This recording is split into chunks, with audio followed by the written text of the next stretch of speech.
Explore the hidden tracks of nature. Really big pad. An experience I will never forget. Wild China with Rei Mиърс, Sunday at 3:15 on Viasat Nature. Hello, Mr. Mиърс, and thank you for this opportunity to present your new TV show, Wild China with Rei Mиърс. Without further ado, I would like to ask you, China is a place that has literally a lot of everything, but it is generally perceived as a world economic titan. What does China have that most people do not know about when it comes to wildlife? Gosh, that's a very difficult question to answer. It's a very big place, and the wildlife that I saw in China was truly staggering.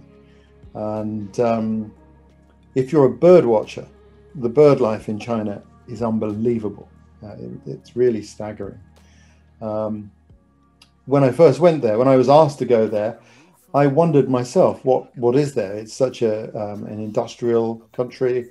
It's famous for its pollution. It's not well thought of in an environmental way. But I thought, well, let's go and have a look and see. And I was pleasantly surprised. It's amazing. And the conservation efforts that are taking place there are really interesting. The people I met involved with them are exactly the same type of people that do those jobs outside of China. And everything I saw left me feeling hopeful for the future of conservation in China. But just as China has the panda as a great symbol of conservation, which is also a symbol of conservation worldwide. So China has a very important role to play in world conservation, simply because of the scale and its position on the planet. Well, you seem to present an environmental or nature preservation case study in almost every episode of the series. Which one of these made the greatest impression on you? Can you single out one in particular? That's very difficult. They all made an impression, but for different reasons. I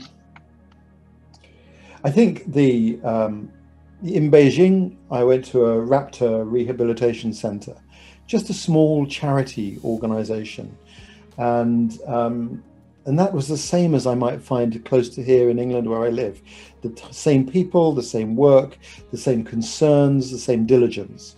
And in many ways, those little organizations tell you more, because it would be very easy for a state to present itself with something flash and well-funded.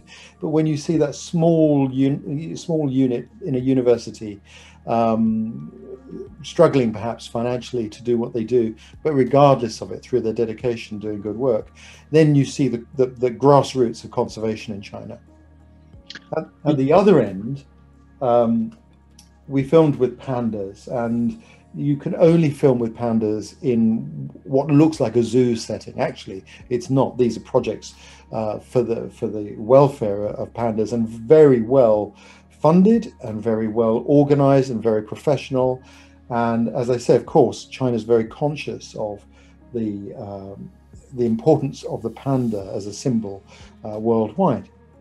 But I asked if we could film in the areas where pandas live in the wild. And I was told, well, you won't see one. You never see a panda in the wild. They're too elusive. The head ranger hasn't seen a panda in 18 years. In fact, he's only seen one, and this was sick. But I said, no, let's go there anyway. And we did. And that was really interesting. So we drove into the mountains and we come to a big gate. And the gateway literally says, you cannot go in here without permission. Under any circumstances, is absolutely prohibited. But we had permission. And so we go into this reserve. And here I met the rangers there, the most diligent rangers, well funded, very well educated, hard working. And we went tracking wild pandas. And I'm a tracker, and you can't fake tracks. And there were the tracks and the signs, the droppings, the feeding signs of pandas living in the wild. There was the habitat that they are meant to live in. And we looked at trail cameras and the footage from trail cameras. And all of a sudden, I got a new perspective on that animal and how dynamic it is, how mobile it is in the landscape. And I really respected the work I saw being done there. And what was interesting, the rangers, I think, also respected us as well, because they realized I wasn't just coming to talk to a camera, but I was watching their footprints as much as I was watching the pandas. And we parted as friends united by a love and diligence to conservation. It was very special. And within that reserve, there is another reserve that no human being can step foot in, not even the rangers. So when China decides that they are going to do something for conservation, they really go to town on it. And that was impressive. It does sound so. You're such an experienced traveler. What was the most impressive place you visited? Is it this reserve or someplace else? Well, that's really interesting. We went to an area called Angsai, which is going to be China's first national park. And so it's very poorly developed at the moment. There's very little infrastructure. And really, it's only a destination that seasoned independent travelers who are interested in nature would want to go to. But that really took my breath away. I didn't know there was such a landscape within China. And the wildlife is just incredible. It was really amazing. And that's in sort of west central China in the Himalayas. It was just an incredible landscape. Wolves, bears, common leopards, snow leopards. This is where you filmed the snow leopard. Yes, we filmed. But on the journey in, we stopped at one point, and I'm watching the bearded vultures coming past. And the next thing there was, one falcon after another. And as soon as I'd see a falcon, there wasn't time to make sure my observation was correct with the field guide before there'd be another species came past. The bird life in China is really dramatic. You've met a vast diversity of local people while filming, some of them professionals working on wildlife preservation, as you mentioned. Give us your top story of the most amazing guy you met while filming, if you have such, of course. I like the ranger I worked with who looks after the pandas. He was amazing, very hardworking. And I can't remember the gentleman's name because it's so long ago that we filmed this now, but we filmed with elephants, and the head conservationist for the elephant project was just amazing. He was very knowledgeable and he absolutely loved the elephants, and the elephants loved him. You can't fake that with an elephant. If you upset an elephant, they never forget. And these animals truly loved him. And when we arrived in the reserve there was one elephant in an enclosure, a young elephant. We went over and said hello to that. And when they let that elephant out, he made a beeline for us. Came running up to say, "I know these guys. These are my friends." And it was a very special thing. We had a great afternoon with the elephants there. You mentioned leopards, you mentioned elephants and vultures.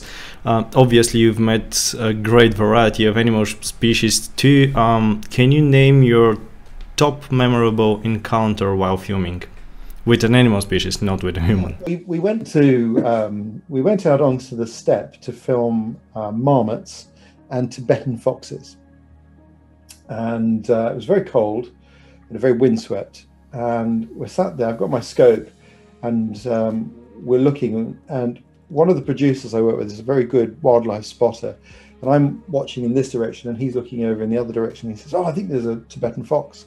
And I put the scope on it and it was a wolf. Just amazing. And then we were able to keep eyes on these wolves for a while, and that was really special. It was the things that you least expect. And there was also a moment when I wasn't engaged in the filming, the camera crew were elsewhere, and I was sat just enjoying the birds, and this little grey bird flitted across in front of me, and my subconscious said, "That's a wryneck." And I haven't seen a wryneck in Britain since I was very, very young, and I'd come to the conclusion I would never see another one in my lifetime.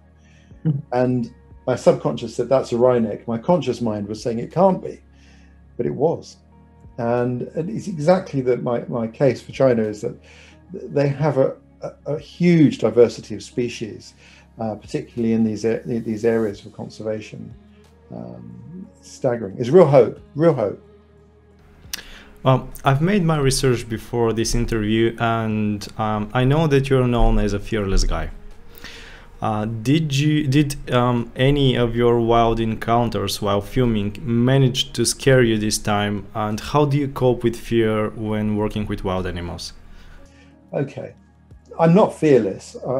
Like any human being, fear is an emotion that we all feel. But fear is, to my mind, fear requires anticipation. You have to have time to think about it, to feel it. When a moment happens, if you focus on the moment and doing the right thing, there's no space in your mind for fear. Afterwards, you can feel, wow, that was a bit close. So the key thing is to know about the animals that you may be near, to understand them, to understand what to do if there's a problem, and to act if you realize that danger is near. And we did go looking for bears near a monastery, which was quite risky. But you'll see when you see the program, I'm very alert to the danger and the increasing risk, and I manage my movements and what I do accordingly. But I don't want people to think that nature is dangerous. There are a lot of television programs that tell you this is the most poisonous of this, and if you get bitten by this, you'll die in 15 steps or whatever. That's not my experience of nature. My experience of nature is that it's, if we do the right things and we give things space, 9 times out of 10, we come to no problem at all. In fact, human beings are far more dangerous. In terms of wildlife, what's the most dangerous, a bear or a mosquito? By far the mosquito.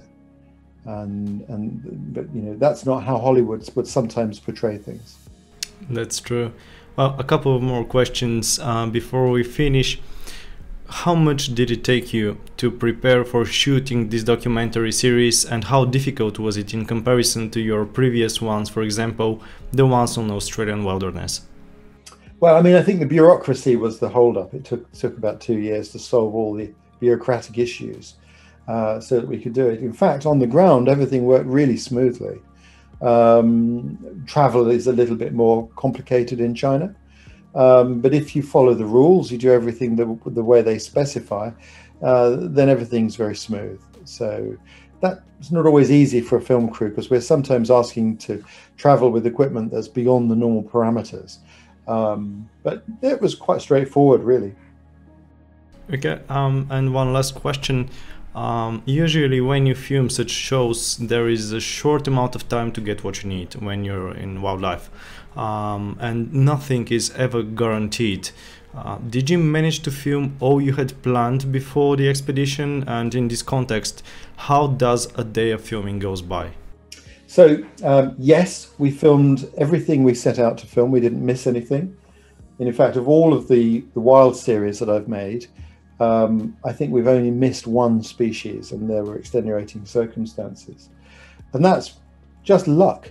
It's quite possible that we would go out to film one of these programs and see nothing that we set out to see. That's perfectly possible. And the way we succeed is, of course, we do our homework. We go to the right place at the right time, and we take a local expert where they're available. But the most important thing of all is that we use good fieldcraft. We use our eyes really, really well. We look hard. That every member of the crew is a naturalist, and they're all looking all the time. And that's the secret to it. To make these programs, we have about 2 days of filming time, which is nothing, especially when you think of what we're looking. So when we go looking for snow leopards, I think we allowed ourselves an extra half day. So we had 2.5 days to film. But in that time, I have to film all of the links, all of the pieces to camera. I have to go and interview yak herders, respond to anything we see along the way, and also go looking for snow leopards. So we had about 1.5 days to search for snow leopards. Very, very difficult. And very, very impressive. Thank you, Mr. Miърs, and good luck with the show. Thank you very much. Very nice talking to you, Alexander.